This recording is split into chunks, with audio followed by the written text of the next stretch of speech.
Fala galera, chegando com as primeiras informações do Cruzeiro nesta segunda-feira de reapresentação. Sabadão tem a estreia do Cruzeiro na Série A do Campeonato Brasileiro.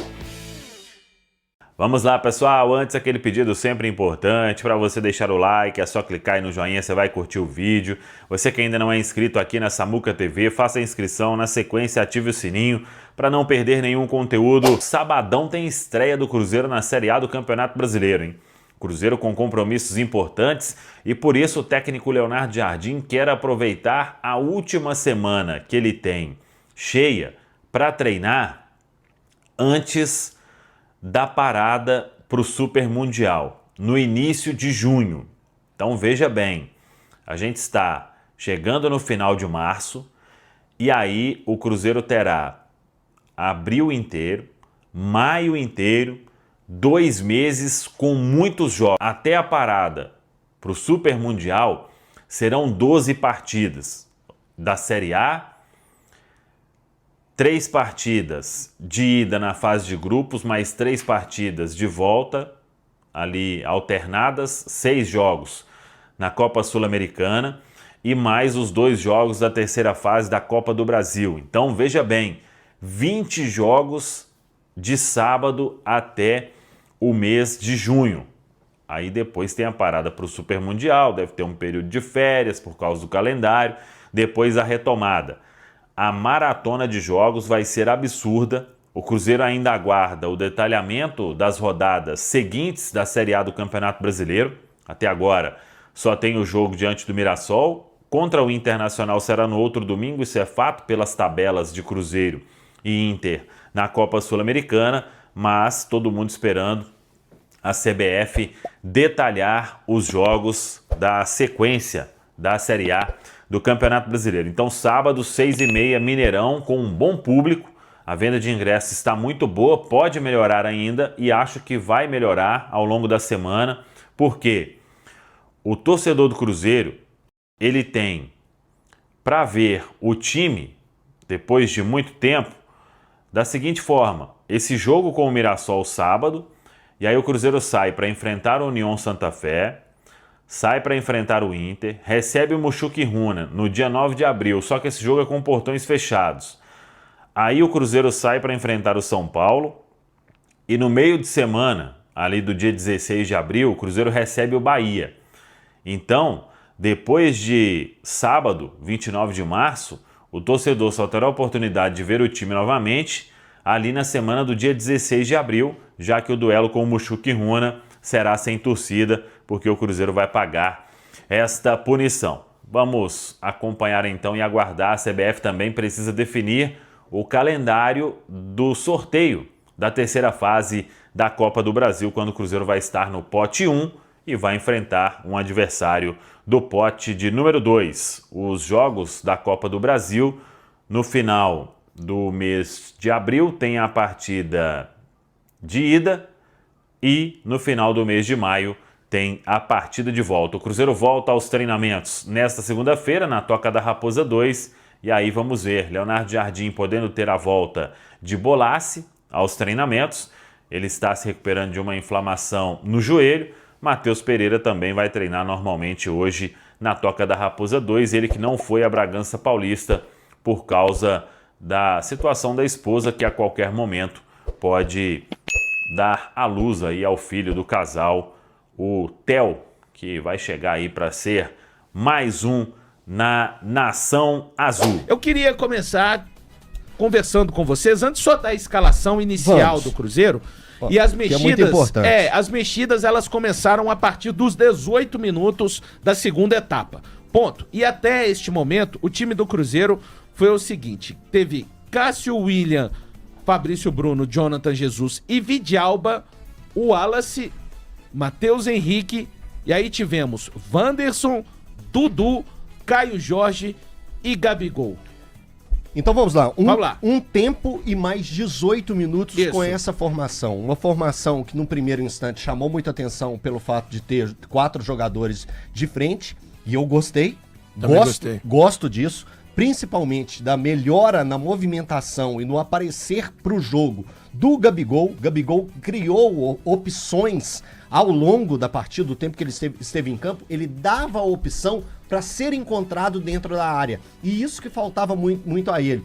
O Caio Jorge aproveitou muito bem a oportunidade. O lance do William foi um lançamento maravilhoso. O penúltimo passe, que é sempre muito importante, que a gente fala desse penúltimo passe, mas também coube ao Caio Jorge não desistir da jogada, levantar a cabeça e encontrar o melhor jogador e o posicionamento que o Gabigol deu ao Caio Jorge para pegar e encontrar aquela bola. E durante o jogo teve outras oportunidades do mesmo tipo de movimento. Então, o Gabigol com o Caio Jorge, parece que os dois, nesse período de 30 dias, aproveitaram muito bem para se aproximar, para se entenderem. Então, é uma dúvida, eu acho que agora é uma dúvida na cabeça do Leonardo Jardim quando se fala, e aí, é Caio Jorge ou Matheus Pereira? Quem que joga? Sobre a questão do Matheus Henrique, eu só queria levantar essa bola para vocês mesmo, porque o Matheus Henrique que nós vimos no Campeonato Mineiro foi o Matheus Henrique o melhor jogador do Cruzeiro até aquele momento.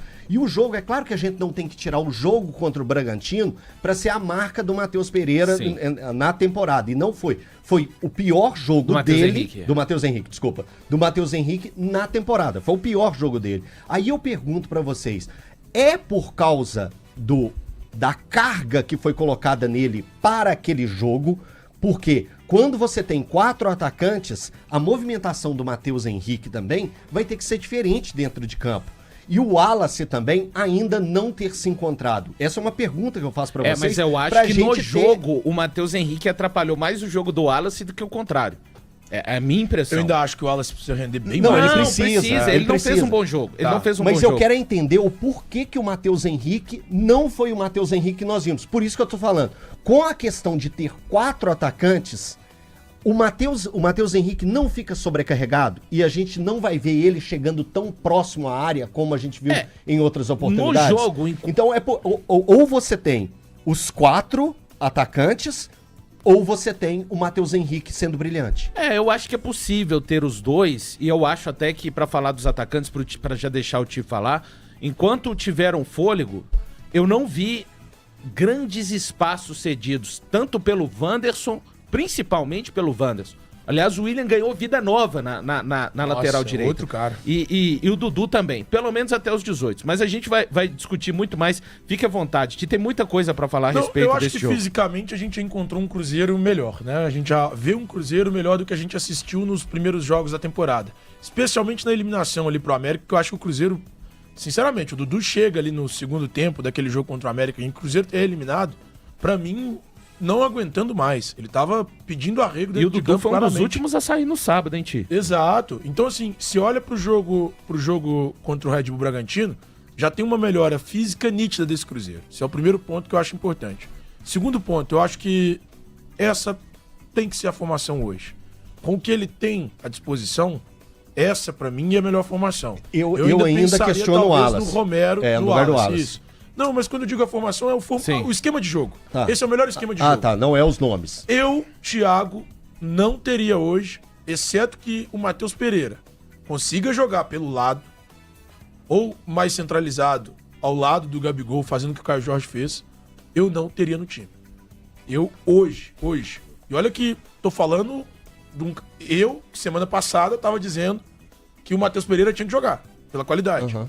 Mas eu gostei tanto da formação. E, cara, em amistoso, dane-se resultado. A gente quer ver o desempenho. Sim. A gente quer entender o que tá acontecendo. Isso, movimento, então, marcação. Vendo a movimentação do time, vendo o esquema tático, vendo os 4 ali na frente voltando, se movimentando, o Cruzeiro tendo espaço, criação, eu gostei demais. Eu ainda acho que o Cruzeiro tem uma deficiência defensiva. Muito. Essa aí eu também acho que o Cruzeiro ainda tem uma deficiência defensiva que precisa ser repensada, que precisa ser notada, olhada.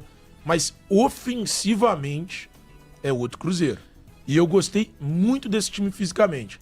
Mas eu não voltaria com o Matheus Pereira no time titular mais. A gente tem que lembrar que o Pelo sistema... menos não por hora, tá? Por isso que a gente falava que 30 dias a gente já conseguiu ver coisas. Mas era uma fala que defendia O Cruzeiro não vai estar pronto ainda contra o Mirassol. Aliás, nenhuma equipe, os técnicos dizem, né, costumeiramente, Thiago e Elton, que o time nunca está pronto. O time sempre pode melhorar algo. Margem de e evolução. quando o Jardim falou na última semana que o Cruzeiro iniciava atrás de algumas equipes, e ele enumerou essas equipes, aliás, todas essas equipes que ele enumerou, o Cruzeiro enfrenta nessa primeira parte do Campeonato Brasileiro, até antes da parada para o Super Mundial.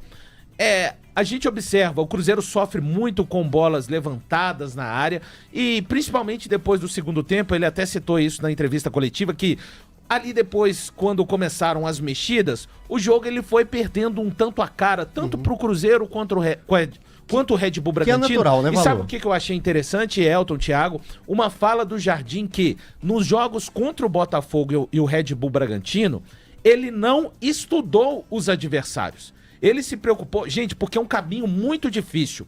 O Jardim ele tá precisando de, antes de construir a ideia dele, desconstruir.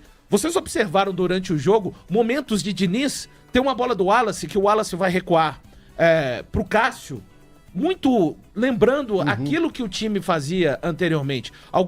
Então o time ainda tem uma pequena memória daquilo que foi implementado por um técnico que ficou de 25 de novembro até 27 de janeiro, antes do Jardim implementar a sua ideia. 25 de setembro, perdão. Antes dele implementar a sua ideia, ele tá tendo que varrer isso ainda. Eu acho que, de fato, é um processo. O jogo acabou perdendo à medida que as substituições foram acontecendo. E eu tenho mais uma coisa para dizer para vocês. Ele disse que a partir do Mirassol, aí sim, vai estudar o Mirassol. Pelo menos eu, não vou me apegar à formação do jogo contra o Red Bull Bragantino. Porque na quinta rodada, contra o próprio Red Bull Bragantino, eu acho que conforme os estudos dele, a gente pode ver um outro Cruzeiro dentro de campo, com outras peças. Gente, eu tô falando que isso é uma percepção minha. Eu não sei nem se esse time que jogou contra o Red Bull Bragantino é o time que vai jogar contra o Mirassol. Eu acredito que sim. Eu acredito que sim. Eu acho de verdade, eu acho que ele deu uma linha pro torcedor.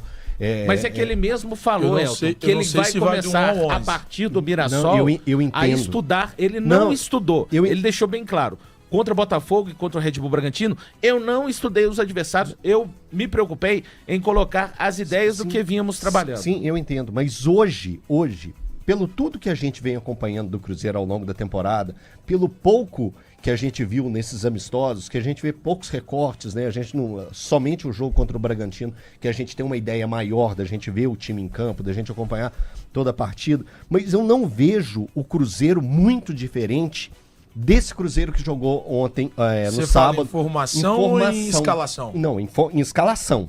Em escalação, em nomes. Tá. Em nomes. Eu não vejo ele muito diferente. O que pode aparecer de diferente, na verdade, é a questão do Wallace. Eu acho que o Wallace... Você acha que o Matheus Pereira também não? Não, o Matheus Pereira, aí também é uma outra resenha que a gente vai ter. Mas falando do Wallace, sendo pontual com o Wallace, eu acho que foi certo da parte do Leonardo Jardim dar essa oportunidade inicial ao Wallace. Que o Wallace é um cara de extremo potencial, de muita capacidade, de vigor físico, que perdeu peso durante esse período. Então tinha que dar a oportunidade para ele pegar e jogar. A minha preocupação com o Romero, eu via um Cruzeiro mais eficiente na marcação do meio-campo, para conquistar combates no meio-campo. Isso, para conquistar combates no meio-campo. E o Romero, não sei se é na minha cabeça, eu acho que ele gera uma tranquilidade maior pro jogo do Matheus Henrique aparecer. O jogo do Matheus Henrique se torna... Ele preenche espaços mais rápido por ser mais móvel. Sim. Não acho que seja só isso. Acho que o Wallace caiu muito, cara. Porque então, o mas vocês Jardim... entendem quando eu falo que o Matheus Henrique, pra mim, ele... Casa mais com o Romero. Tá parecendo que eu tô com uma perseguição com o Wallace. Faz sentido, que eu tô com uma perseguição com o Wallace, porque eu quero o melhor do Matheus Henrique que nós vimos. E isso pro Cruzeiro hoje é fundamental. Você ter o Matheus Henrique bem, você tem meio caminho andado. Obrigado por você acompanhar mais um giro de notícias do Cruzeiro. Não se esqueça de deixar o like, se inscrever no canal e ativar o sininho para receber todas as notificações. Isso ajuda muito o nosso trabalho e garante que você fique sempre atualizado sobre o nosso cabuloso. Comente o que você achou e compartilhe com outros torcedores. Até o próximo vídeo e forte abraço.